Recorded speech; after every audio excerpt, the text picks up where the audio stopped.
All right, get ready, because today we are going deep into charisma, Charisma. especially for those tricky situations we all wish we could handle a little bit better. Yeah, You guys sent in an awesome mix of sources and research for this one. really good stuff. We've got the charisma myth, a bunch of studies on body language, Oh, cool. even some ancient techniques for building confidence. I love it. This is going to be fascinating. Yeah, it seems like everyone's ready to not just learn about charisma, Right. but to actually put it into practice. Yeah. So let's break these sources down Okay. and pull out the actionable stuff. I like it, those golden nuggets. Exactly. Okay, so we all know that first impressions are important, Oh yeah, super important. but have you heard of this tribal wear concept? Aware. Yeah. Yeah. It's from the research, and it basically says people warm up to those who seem similar.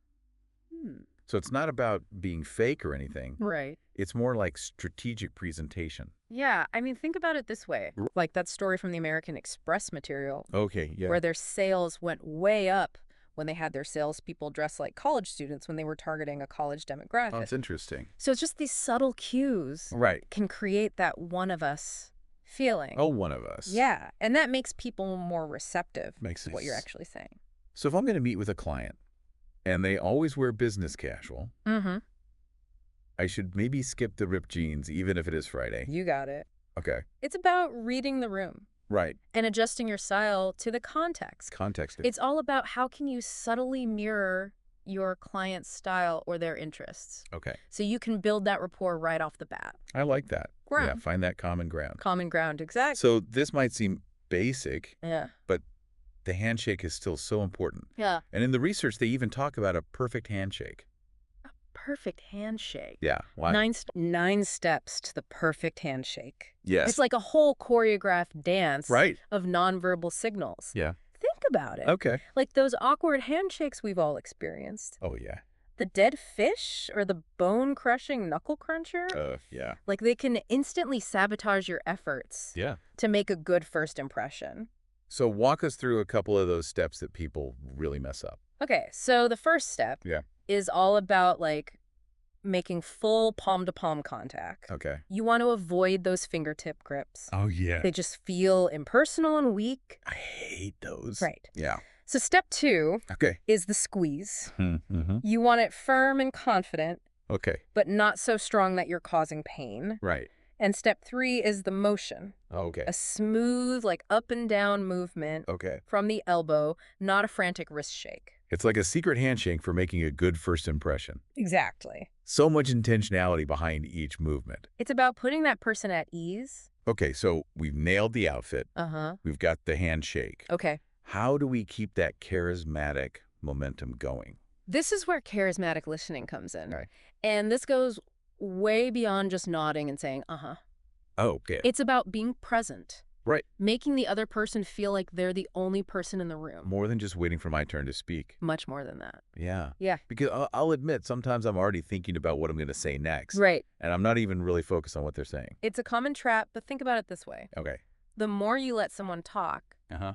the more they're going to like you. Oh, that's interesting. Because you're giving them the gift of being heard. Oh, I like that. Yeah.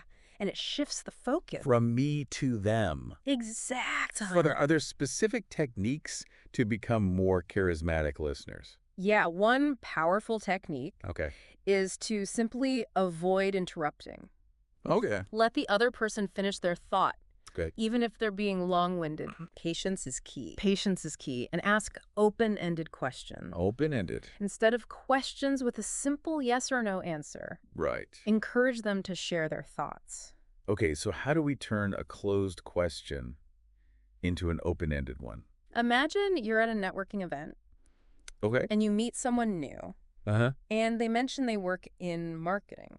Okay. Instead of asking, do you enjoy your job? Right. Ask, what's the most rewarding part of working in marketing? Oh, that's a great example. Right. Yeah, so it's more about It's about guiding the conversation to positive subjects, got it. positive emotion. It's about creating a space where they feel comfortable opening up. Okay. And that's where the magic happens. I like it. But listening is only one piece of the puzzle. Okay. We also need to talk about the silent language. Oh, body language. Body language Yeah. that can make or break your charismatic impact. It's so powerful. I remember that study Yeah. where they found that people actually respond better to negative feedback Oh, wow. when the person giving the feedback has positive body language. That's fascinating. It's crazy. It is, and here's the thing. Okay. When your words Mm-hmm. and your body language are in conflict, Right. people will usually believe your body language. Really? Especially in those tense situations. So even if I'm saying all the right things, yes. but my body is saying I'm uncomfortable, Yeah. people pick up on that. They pick up on it. Wow. That's why mastering body language is So- so crucial for amplifying your charisma. So where do we start? It starts with understanding the two key elements, Okay. warmth and power. I like that warmth and power. They can be used in so many different ways Right. depending on the situation. Okay, so let's start with warmth. What? How do we make people feel comfortable, Yeah, comfortable and safe. safe in our presence? Yeah, I mean, personal space is huge. Yes, personal space is so important. It's like nobody wants to feel crowded or Right. like their boundaries are being invaded. It can be so off-putting. Right. Yeah. So respecting personal space Yeah. is key. Okay. And once you've established that foundation of respect, Then you can start to build rapport through mirroring. mirroring. Yeah, like subtly copying their body language. Oh, interesting. When done subtly, Okay. mirroring can create an unconscious connection Mm. and understanding. Okay. But it has to be subtle. Right. I don't want to be a creepy mimic. Exactly. What about eye contact? Eye contact's huge for warmth. Right. But Yeah. too much can be weird. It can be so off-putting. Yeah. So how do we find that balance? Soft, relaxed eye contact. Okay. Think about it, like Okay. how you would look at a close friend or family member Okay. when you're truly listening and Yeah. engaged. Okay. Avoid staring them down. Yeah. Unless you're going for that, like, Unless it's a power stare. right, like Yeah. an intense stare. Exactly. Okay. So warmth is all about making people feel safe, Safe and connected. connected. But what about power? Power. How do we project confidence Yeah.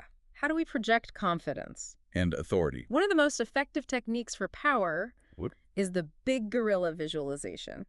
Big gorilla visualization. Just imagine yourself Okay. like a gorilla charging through the jungle, Okay. chest puffed out, Okay. taking up space, Okay. moving with purpose. That feels intense. It is, but it's super effective Right. for embodying that command presence. Okay. And there's actually science behind it. Oh, wow. So power poses like this Yeah? have been shown to increase testosterone, Testosterone. which is the hormone How- associated with dominance and assertiveness. Interesting. And at the same time, Okay. they decrease cortisol, Oh, the stress hormone. wow. So it's not just about looking confident. It's about actually feeling more confident. It changes your body chemistry. Wow, that's so cool. Our minds and bodies are working together Yeah. to create this aura of charisma.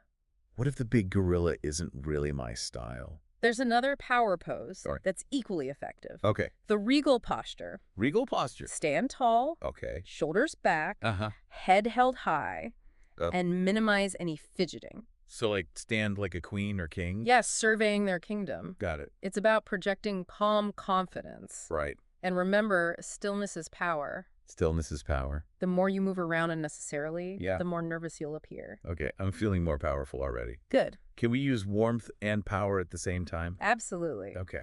Think of it this way. Okay. Warmth invites people in, Uh-huh. while power commands their attention. Okay. So it's about finding the right balance Okay. for the situation. Right. So for example, let's say you're comforting someone who's upset.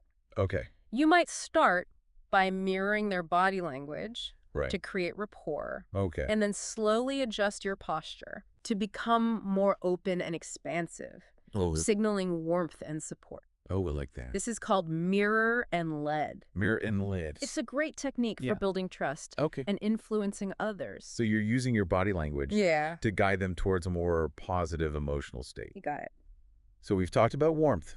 Uh-huh. We've talked about power.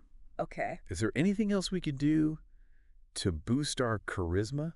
We've already talked about visualization, Right. but let's take it a step further. Okay. Remember, your brain Mhm. doesn't always distinguish Okay. between a vividly imagined experience Right. and a real one. But if I imagine myself giving this killer presentation, Yes.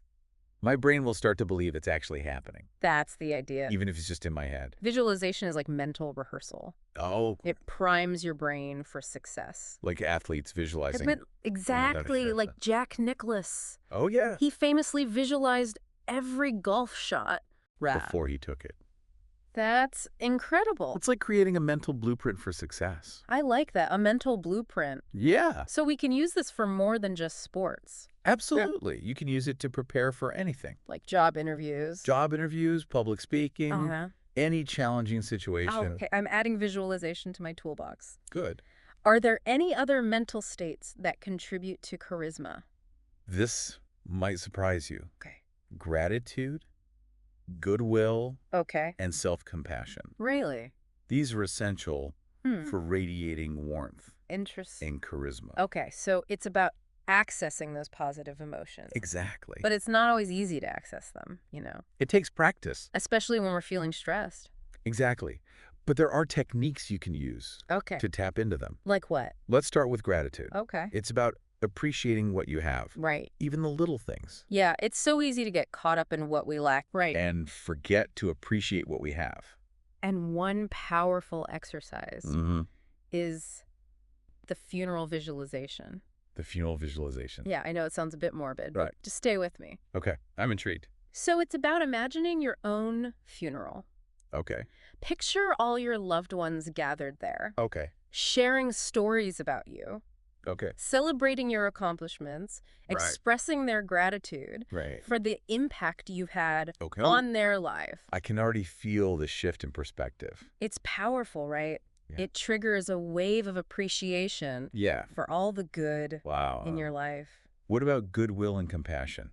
Goodwill is about focusing on the well-being of others. Oh, It's about seeing the good in people, even when they're not being so good. even when they're behaving badly. Right. And one visualization Okay. is to imagine everyone Okay. with angel wings. Angel wings. I know it sounds cheesy, Okay. but trust me, it works. Now try it. It shifts your perspective. Right And you on. see people through a lens of compassion. Compassion. And understanding, it's like giving everyone the benefit of the doubt. Yeah. And then we have self-compassion. Self-compassion. It's crucial Right. for maintaining your charismatic presence. It's so important, but it's so hard to practice. I agree. Like, we're our own worst critics. We are. Yeah. But remember, everyone makes mistakes. Right. And beating ourselves up Yeah. only undermines our confidence. And our charisma. Exactly. So how do we cultivate more self-compassion? There's a Buddhist practice called metta. Meta. It involves visualizing yourself Okay. surrounded by warmth and light, and then repeating phrases Okay. of loving kindness and acceptance. That sounds really soothing. It is. So we've covered first impressions. Yeah. We talked about charismatic listening, Uh-huh. body language, Okay. the importance of mental states, Yeah. like gratitude, goodwill, and self-compassion. Those are huge. This has been so enlightening. Good. What's next? Now that you have a solid foundation, Yeah. we can start to apply these tools to the ultimate charisma challenge. What's that? Navigating difficult conversations. Oh, boy. That's where things get really tricky. Yeah. But I'm feeling a lot more prepared Good. after all of this Awesome. to handle those situations with more confidence You're absolutely ready. and grace. So let's take a deep breath Okay. and dive into the next level All right, let's do it. of charisma mastery. Okay, so in part one, we covered a lot of ground. Everything from first impressions Yeah. and body language Right. to the power of visualization Huge. and cultivating those key mental states like gratitude and self-compassion. It's all connected. It is. But now let's get into the nitty-gritty. Okay. How do we use these tools Yeah. to actually navigate those difficult conversations? Oh, a tough one. The ones that inevitably pop up in life. Yeah. You know, the ones that leave us feeling stressed or tongue-tied or just plain awkward. Right. Those conversations are often the ones we avoid the most. Oh, yeah, for sure. But they're also the ones where charisma can make the biggest difference. That's You're giving feedback, okay. addressing a conflict, or even just apologizing for a mistake. Right. These are the moments when your ability to connect with the other person on a deeper level is crucial. So how do we bring charisma into those high-stakes conversations? It's tough. Yeah. It is, because it feels like all that carefully cultivated charm Yeah. just evaporates the moment things get tense. Oh, No, it's completely understandable to Right. feel that way. Okay. You know, our natural fight or flight response kicks in, All right. and suddenly all those charisma techniques, they go out the window. Oof. But the key is to remember Okay. that even in those challenging moments, Uh-huh. warmth, empathy, and understanding Okay. can be your secret weapons. I like the sound of that. Yeah. But how do we actually put those qualities into practice Yeah. when we're feeling stressed or pressured? Mm, Because it's easy to say, be empathetic, right. but it's a lot harder to do when you're in the heat of the moment. You're absolutely right. It takes conscious effort Okay. and Yeah. practice. So give us some tips. Okay, so one of the first things you can do is to carefully choose Uh-huh. the time and place for the conversation. Oh, the setting. The setting, exactly. Okay. Think about it. You wouldn't try to have a heart-to-heart Right. with someone who's just about to walk into a big presentation. No, absolutely not. Right. That would be a recipe for disaster. Yeah. So timing is key. Timing is key. Mm-hmm. What else should we consider? Think about the environment. Okay. Is it private enough? Okay. Is it free from distractions? Right. You want to create a space Mm-hmm. where the other person feels safe Safe and and comfortable, comfortable. Okay. opening up to you. So not a noisy coffee shop Probably not. or a crowded hall. It's not ideal. Okay, so we've set the stage. Okay. We've created a safe space. Yes. What's next? Now it's time to focus on your delivery. The delivery. Okay. Remember, in these situations, Yeah. it's not just what you say, Right. but how you say it. Okay. Your tone of voice, Uh-huh. your body language, Okay. even your facial expressions. Right. All of these communicate volumes. Okay, so nonverbal cues are really important. Huge. What about the actual words we use? Yes. Good point. Are there specific phrases or approaches we can use Yeah. to soften the blow? Yeah, especially when you're delivering criticism. Right, because sometimes you just have to tell it like it is. Right. But there are ways to do it Okay. that are more effective Okay. and less likely to trigger defensiveness. Okay, I'm listening. So one helpful tip Yeah. is to focus on specific behaviors Okay. rather than making sweeping generalizations Right. or attacking the other person's character. Right. So, for example, instead of saying, "You're always late," Ugh. Yeah, nobody wants to hear that. right, it's so accusatory. It is. You could say something like, Okay. "I notice you've been late to the last few team meetings. Okay. Is there anything going on that's making it difficult for you to be on time?" Oh, okay. So it's more about understanding this situation Exactly. than placing blame. You got it. Okay. It invites the other person to share their perspective Right. and potentially even come up with solutions. And it feels less like an attack. Exactly. Okay. What about when we have to deliver bad news? Oh, yeah, it's a tough one. Is there anything we can do to soften the blow? Yeah. I mean, in those situations, Uh-huh. it's even more crucial to lead with empathy Empathy. and understanding. Right, because I imagine in those moments when Yeah. someone's stress system is activated, Uh-huh. their ability to process information logically Yes, just goes out the window. that's exactly what happened. Their emotions take over. Their emotions take over. And so Okay. before you even start the conversation, Uh, take a moment to put yourself in their shoes. oh, okay. So imagine how they might be feeling. Yeah, what their concerns might be. Okay. And that's where those mental exercises we talked about Right from part one? from part one can be so helpful. Like the angel wings visualization? The angel wings visualization. Or cultivating that sense of compassion. Yeah, it's about remembering Right. that everyone is dealing with their own stuff. Right. And so you approach the conversation Yeah. with a spirit of understanding and kindness, Okay. even if the message itself is difficult. Even if the message is difficult, Okay. And when it comes to apologizing, apologizing. those same principles apply. Yeah. Sincerity, Okay. empathy, Uh-huh. and a genuine desire to make things right. So no more mumbled sorries while avoiding eye contact. Yeah, we've all been there. I've been there. But when you're apologizing, Yeah. you want to make sure you're fully present Present. Okay. and engaged. Maintain eye contact. Okay.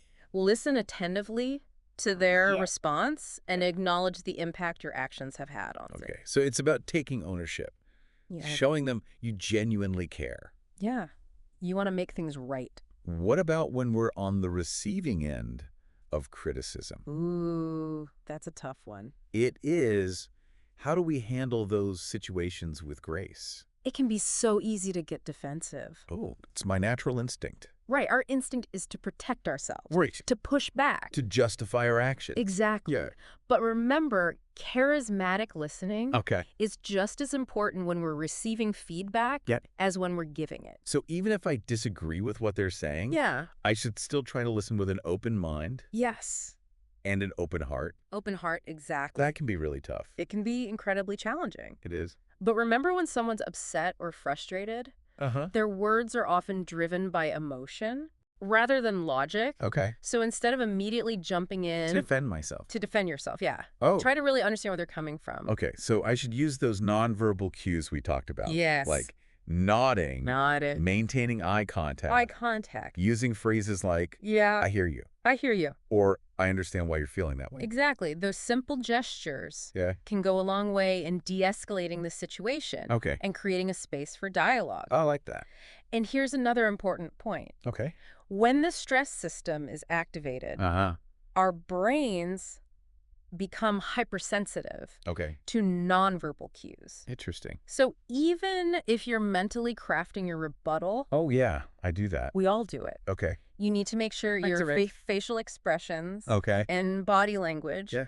aren't sending mixed signals. So even if I'm disagreeing, Yes. I need to make sure I'm not, like, scowling. Scowling. Or crossing my arms defensively. It's so subtle, right? It is. But it makes a huge difference. So it's like our bodies are speaking even louder than our words. In those emotionally charged situations. How can we dial up the warmth Okay, good question. even further if we sense the other person is getting defensive? You can use verbal affirmations Okay. to remind them of their positive qualities Oh, okay. or past successes. Okay. For example, you could say something like, Okay. I know you're really good at, Okay. and then insert a positive quality. Right. And I'm confident we can work through this together. Oh, that's nice. So it's like offering them a lifeline Yes. of Yeah. positivity in the midst of all the negativity. Exactly. Okay. And then non-verbally, Uh-huh. make sure your facial expressions Okay. and body language are radiating goodwill Okay. and So understanding. it's like a double dose of warmth A double dose of to warmth. counteract the negativity Exactly. and bring them back to a more balanced state. That's where the magic happens.